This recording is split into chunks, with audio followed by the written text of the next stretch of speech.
Sara Annis. Welcome to the Urban Pharmacy Podcast, my friend. Thank you. I am so stoked to have you here. Before we get into the conversation that I want to talk to you about today, which is homeschooling and mom life, tell us a little bit about yourself. Yeah. So like you said, my name is Sara. I am a mom to two girls. One is 8 and one is 6. And I've been married to my husband, Joe, for 10 years now. Most of my life consists of homeschooling them, keeping them alive. And then I also have a Beautycounter business that I have been doing almost 3 years now. And along with that, I'm getting ready for teaching as an independent contractor, some homeschool classes next year at a co-op. So that is exciting and keeping me busy. Okay, so let's back up. When did you decide, my friend, to do homeschooling? So homeschool was in the back of my mind when my oldest daughter started kindergarten, but I was really overwhelmed with the idea of taking over her education. So instead, we started her with public school in August of 2019. And we were still thinking about it throughout the year. I just felt like she was gone so long. Like we barely saw her between school and her being tired and ready for bed before 7 p.m. because their day was so long. And then March of 2020 hit, which I think is a familiar story for a lot of newer homeschoolers.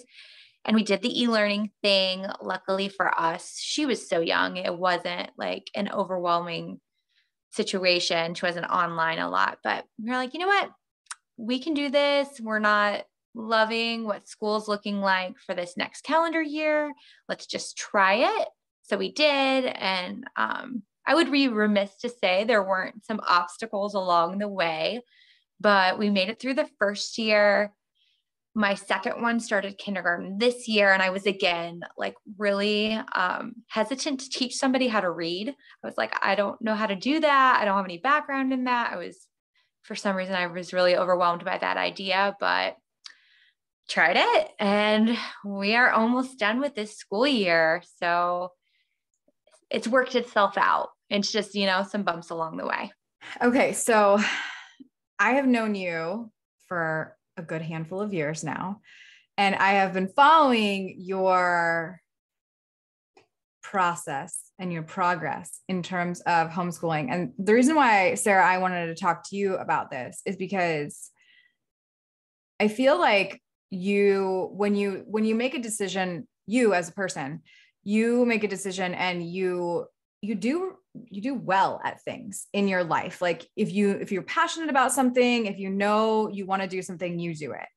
And I want to know what it looks like for you, Sara, like homeschooling.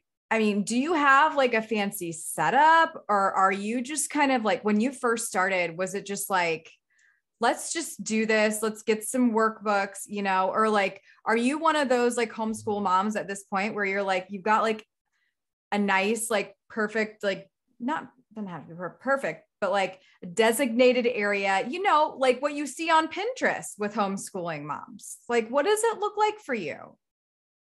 Okay. So our first year, which was last year, my daughter attended a hybrid school. So she did school from home 3 days. She went to a facility 2 days. That looked very different than this year because I didn't pick our curriculum. It was really just us doing the work from our kitchen table on the 3 days she was home. Where this year, I took it all on myself as far as choosing what curriculum I wanted to do and what our life was going to look like. But to be honest, I am not an Instagram worthy homeschool mom. My space is, we have a bookshelf that the bottom couple shelves are the school stuff. I will be honest that they never end up back where they're supposed to. It drives me crazy.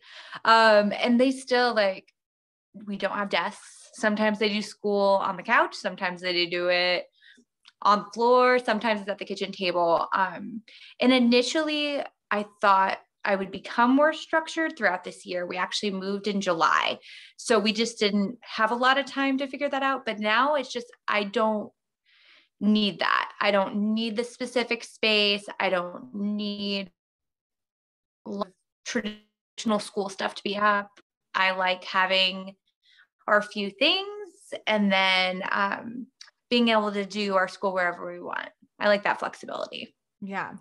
I really like how you're like, this is homeschool today. And you're, like taking pictures of like your kids outdoors and stuff like that. So what for like the moms out there that are considering doing homeschooling, what tips do you have? What have you learned, and do you think that people should feel stressed about this if they want to do it? Because I do know a handful, Sara, of women that are like, I really want to do it, but they're feeling overwhelmed. So what are your tips and what have you learned that you can share with people? I feel like you're already so good at it. So I just really would like your wisdom. Well, that's sweet of you to say.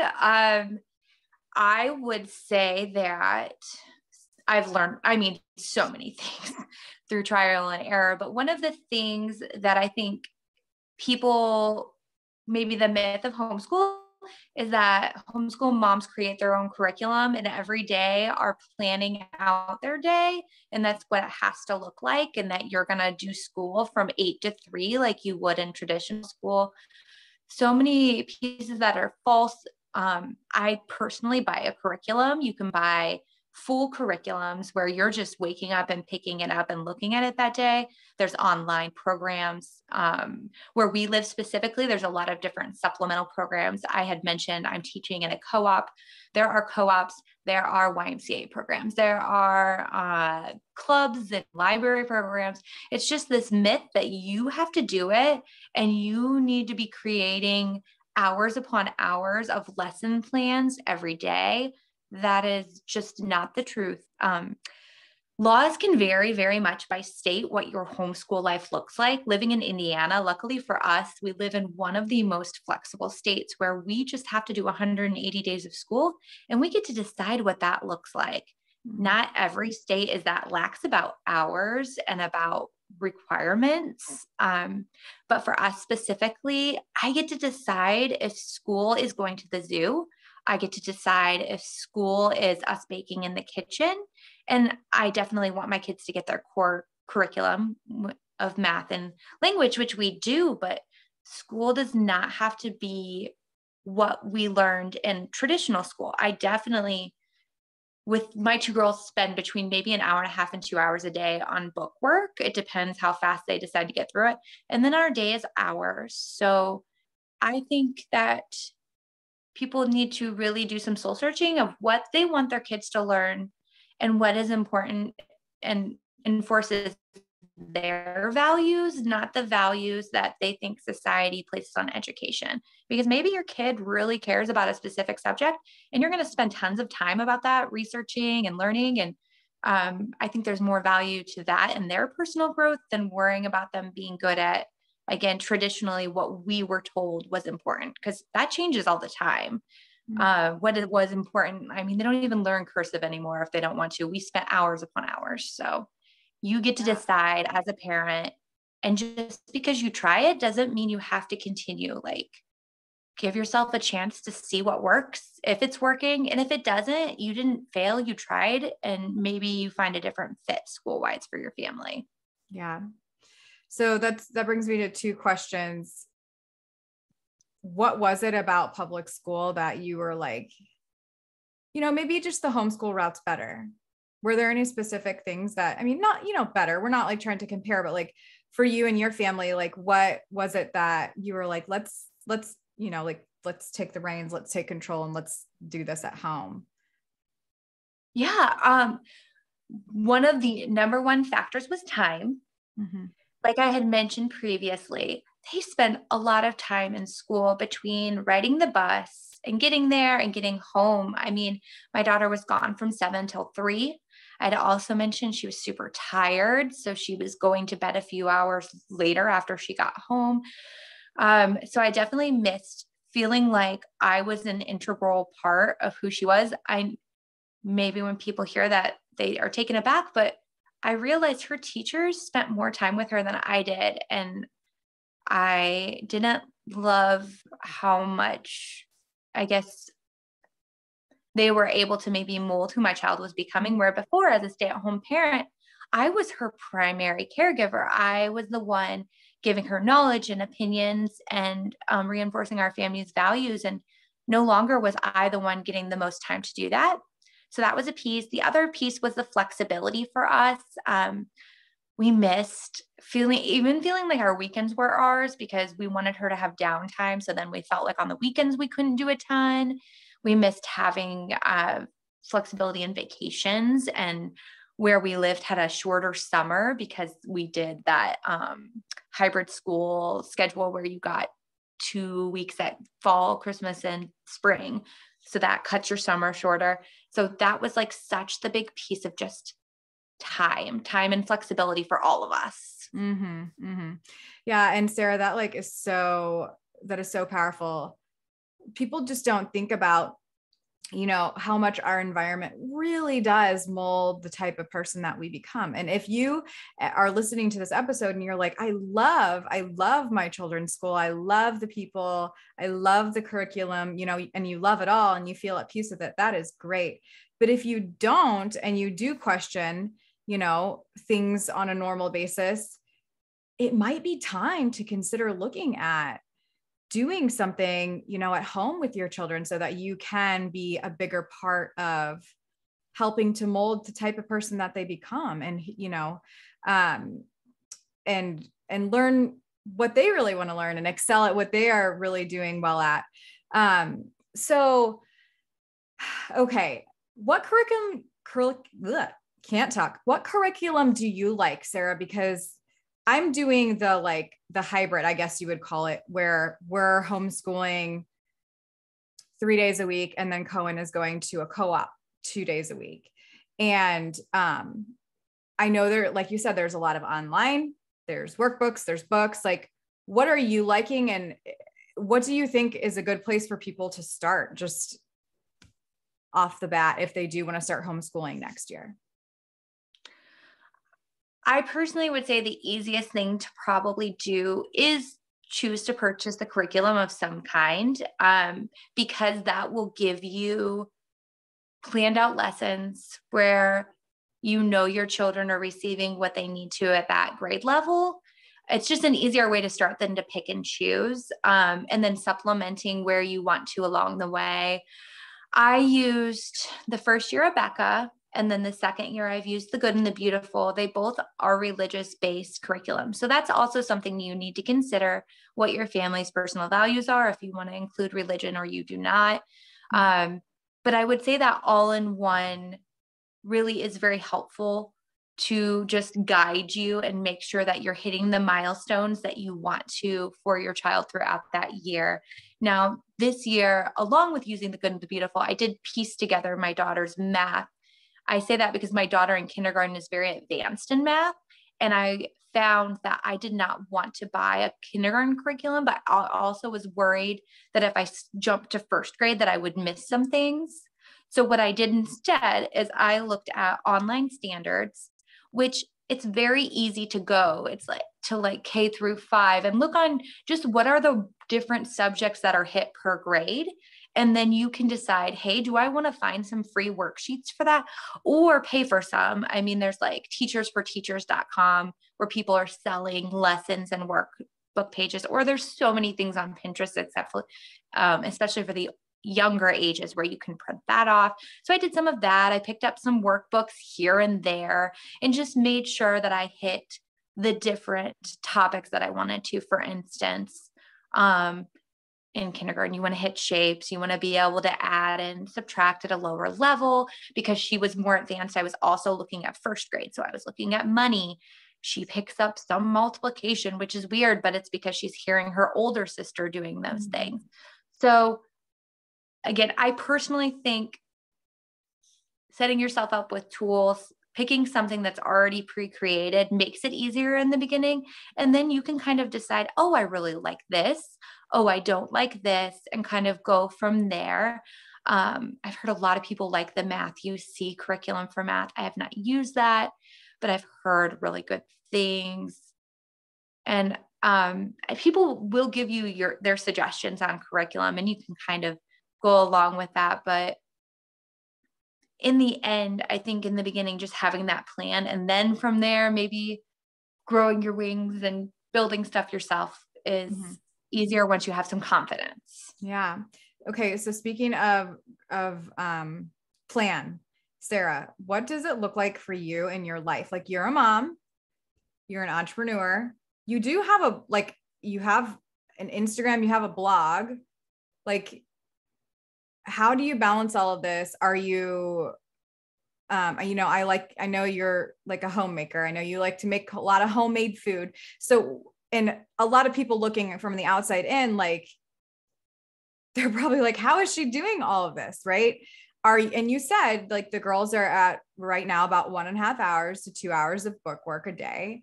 Are you following a plan on a weekly basis? Like, do you have set times that the girls are doing their work? Or are you just kind of like fly by the seat of your pants, like, type of girl? I think I am a big mix. And that is because I'm not a great planner as far as like having a paper planner and looking at it and like a time blocker. I've always dreamed that I was one of those people who would block off my time. It just is not, it's just not my natural inclination. As far as school, we do start at a similar time. And I think that's just naturally what we've fallen into. We start about 8:30. And that is because my kids get up around 7. We kind of all do our own thing for a while, but we are up early. And by 8:30, they're pretty ready. So we do begin around then and end around 10, 9:30, 10. It just depends how focused they are to just get their stuff done. Go ask your dad. Sorry.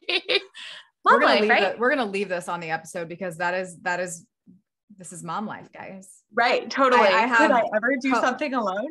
Yeah, I know. Anyway, Sara's upstairs trying to, like, basically in a closet, like, she's like on the floor, like, trying to get this done. And I have a toddler who is in timeout next door to me. So, it's like hashtag mom life. Like, let's just be real here. 100%.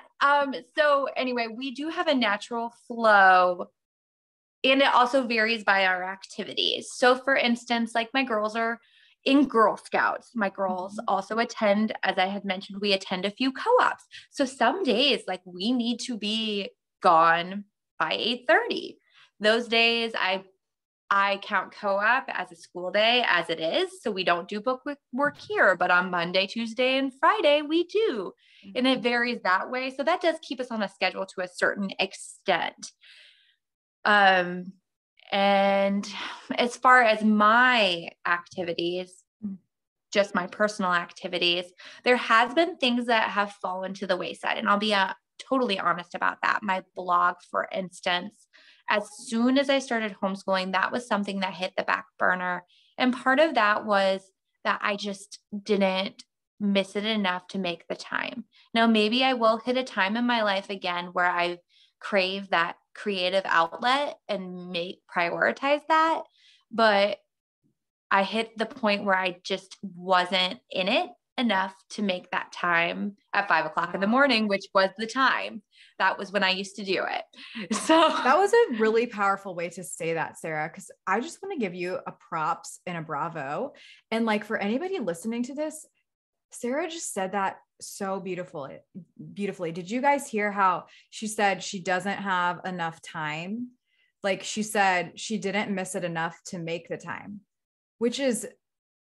that is like a whole mindset shift, Sara. Like, we are all living in this life saying we don't have enough time, but like, you just owned it. So I feel like you should get a huge pat on the back because you're like, look, I just don't miss it enough to make the time. Like, that was a big bravo moment. I think that you should be really proud of yourself. And I think that was an incredible wording. So just way to go on that. That was awesome. Well, thank you. I mean, but it's true. I mean, when we look deep down, it's easy to want to make excuses for the things we are not doing, in reality, we are all spending time somewhere that if we really wanted to do it, we would find it. So for me, when I started my blog, I was doing it at 5 a.m. till 7 a.m. And I found passion in that, and it brought me joy, and it was worth it. And when it stopped being worth it, I needed to flip. And honestly, Instagram can be the same thing. I'm finding that social media, can either be a positive space where you're learning and you're growing and you find joy, or it can become a very negative space where it's not adding to your life. So as I said, there's the give and the take. Right now, I'm not spending as much time on those things because I'm spending time building my curriculum for my co-op classes. I'm spending more time with my kids and my family, and I'm also spending more time doing things I want to do, like read. So, Love it. I mean, and I'm honest about that. And for my Beautycounter business, again, like I'm not a huge planner, but I am grateful to Beautycounter for being organized for me. When I started, the tools that were given to me were not as good as they are now, but really now they're pretty fantastic. I will log in there at really whatever time works for me, which sometimes is right in the morning when I get up. And sometimes I'm looking at it at like 11 o'clock at night.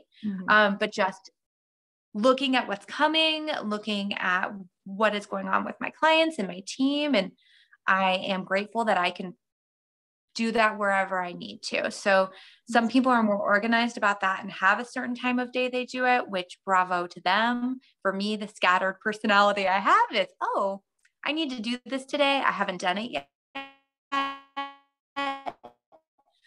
but I get it in where I can. I appreciate that I'm able to do that. Yeah. That's awesome. I love that. Okay, Sara, before we wrap up, because I know that you and I are both busy mamas on the run, trying to do all the dang things. Do you have any last tips that you want to share regarding homeschool, mom life, entrepreneur life, just any message really that's on your heart? And if not, it's okay. But if you do, let us know. Yeah. You know what? I think my advice for both is the same, that just because you try it and it doesn't work doesn't mean you have failed. You at least have given yourself the option to try. So don't let fear of not being a Pinterest worthy homeschool mom or an amazing entrepreneur who's making 6 figures hold you back from at least giving yourself the effort and just giving it a chance, because maybe you will find that it is the most amazing choice you ever made. And even if it isn't, like, you at least gave yourself the opportunity to test out the waters. Cause I think that's the big thing for most of us, is like, it's that whole idea that we're not going to be the best at it, or we're not going to be as good as Joe next door is. I have those moments all the time where I'm like, wow, they are so much better at this than me. Like, why am I even doing it? And then I look back and it's like, just because it's perfect for them or it's working for them doesn't mean the way I'm doing it isn't a great way to do it or isn't working for our family. So I think, just give yourself some grace to not be amazing, but to try and to be good. Faith over fear. I love it, Sara. Okay. Last question. I ask everybody this question. What does holistic living mean to you? Oh man. So holistic living means to me that you are letting every portion of your life affect who you become, whether that's your faith, or that's your wellness, or it is your relationships or your emotional stature. All of those pieces are making up who you are in a holistic way. So when you're looking to live your life that way, you're taking into account all of those factors to be the person that you want to be or who you're looking to become. So good. All right, Sara. Thank you, my friend. I hope that this episode inspires you, if you're listening, to make sure that you connect with Sara. First off, as she said, she's not as busy on Instagram as she used to be, but I am sure she'd be happy to help you through the DMs if you have any questions about her life, homeschooling, Beautycounter, mom life, just whatever, faith. Sara, I hope that you don't care. I'm telling people that you're going to be there to help them. No, I am more than happy to connect through my DMs and get something besides, will you sell my Amazon Prime? Totally. That is actually what I mean, that is the best part of social media, is meeting new people and having legitimate connections. Yeah, it's I awesome. love that. Cool. All right. Well, I am thankful for you, and I will see you soon. Thanks, friend. All right. Same. Bye.